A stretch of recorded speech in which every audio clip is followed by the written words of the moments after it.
తెలంగాణ చెప్తున్న పరిస్థితుల్లో టీడీపీకి సంబంధించిన వాళ్ళు కానీ జనసేనకు సంబంధించిన కానీ లేదా కూటమి నాయకులు కానీ దీన్ని ఎందుకు వివాదాస్పదం చేస్తున్నారు? ముఖ్యంగా ప్యానల్ సభ్యులకి, శ్రీనివాస్ గారికి, కోటేశ్వరరావు గారికి, లక్ష్మణ్ గారికి, యోయో టీవీ యాజమాన్యానికి ముందుగా గుడ్ ఈవినింగ్. ఇప్పుడు ₹1 శాలరీతోటి నేను రాష్ట్రాన్ని పరిపాలిస్తున్నాను అని చెప్పి గొప్పలు చెప్పుకున్న జగన్మోహన్ రెడ్డి, ఒకప్పటి ముఖ్యమంత్రి, జగన్మోహన్ రెడ్డిని ఓడించి ప్రజలు రాష్ట్రానికి ఎంత మేలు చేశారు అనేది ఈ ఒక్క ఋషికొండ ఉదంతం ఒకటి చాలండి. ఏ విధంగా అంటే వైజాగ్ ఋషికొండలోని ఒక కొండని ఆక్రమించి అందులో ఒక ప్యాలెస్ని కట్టుకొని ప్రజాధనాన్ని మొత్తాన్ని సర్వనాశనం చేసిన ముఖ్యమంత్రి జగన్మోహన్ రెడ్డి. ఇతను ఇదివరకు ఐటీ సలహాదారులు ఎవరైతే ఉన్నారో శ్రీనాథ్ రెడ్డి వారి భార్య సుప్రియారెడ్డి గారు ఇదివరకు బెంగళూరు రాజప్రస్థానానికి ఇంటీరియర్ ఆమె చేశారు. తర్వాత హైదరాబాద్ లోటస్ పాండ్కి తనే చేశారు, మన శ్రీనివాస్ గారు చెప్పినట్లు. ఆ తర్వాత ఈ సెట్టింగ్ ఏదైతే ఉందో మన ఉండవల్లిలో ఇప్పటి వరకు ఈయన ముఖ్యమంత్రి అయిన తర్వాత సెక్రటరియట్కి ఒక్కరోజు కూడా వెళ్ళలేదు. ఆ సెక్రటరియట్ సెట్టింగ్నే క్యాంప్ ఆఫీస్ కిందన ఇక్కడ ఇంటి దగ్గరే చేసుకున్నారు. ఆ ఇంటీరియర్ డిజైనర్ కూడా ఈవిడ గారే, సుప్రియారెడ్డి గారు.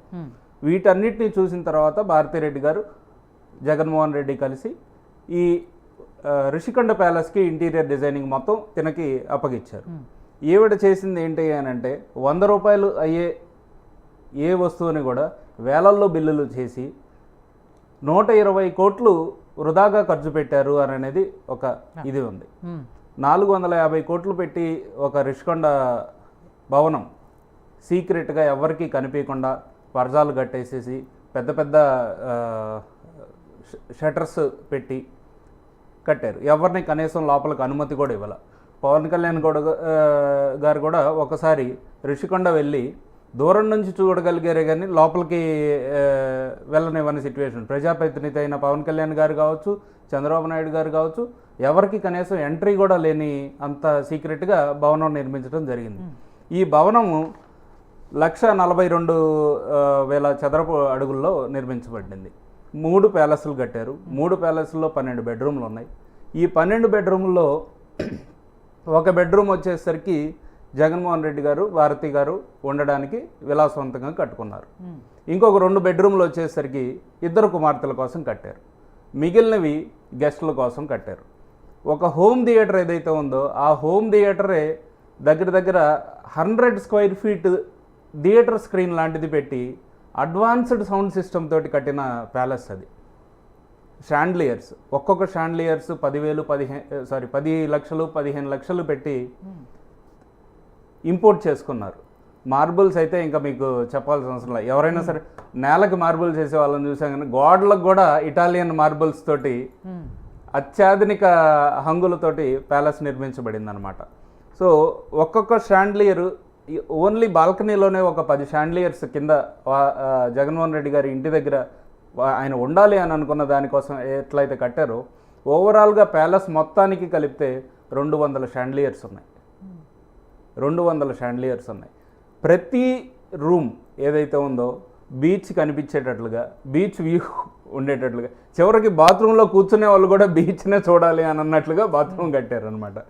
ఇక అడ్వాన్స్డ్ బాత్రూమ్ ఎక్విప్మెంట్ కమోడ్ కానీ ఇవైతే ఏదైతే ఉన్నాయో ఆ కమోడ్ 15 లక్షలు పెట్టి కట్టారండి. ఫ్యాను ఇందాక శ్రీనివాస్ గారు చెప్పినట్లుగా 3 లక్షలు పెట్టి ఫ్యాన్. ఇప్పుడు 3,000 పెట్టి బజాజ్ ఫ్యాన్ కొనుక్కున్నా అదే గాలి వస్తుంది. 3 లక్షలు పెట్టి అంత పెద్ద ఇంపోర్టెడ్ ఫ్యాన్ పెట్టుకున్నా కూడా అదే గాలి వస్తుంది. ఇంత ప్రజాధనం ఎందుకు వృధా చేశారు? వాళ్ళ పార్టీ గుర్తు ఫ్యాన్ కదా, అందుకని కొంచెం కాస్ట్లీ పెట్టుకున్నట్టు.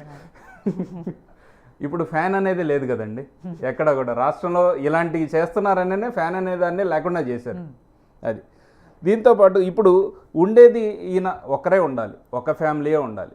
తల్లి విజయమ్మ గారు ఉండట్లేదు, సోదరి షర్మిల గారు ఉండట్లేదు, ఎవ్వరు లేకుండా లింగలింగం అంటూ ఒక్కడు ఉండే మనిషి కోసం ఇంత పెద్ద రాజప్రస్థానం ప్రజల సొమ్ముతోటి, అది కూడా ఎన్నో ఉల్లంఘనలు చేసి ప్రకృతి వనరులను చెరిచి ఇలా కట్టడం ఎంత మటుకు సమంజసం?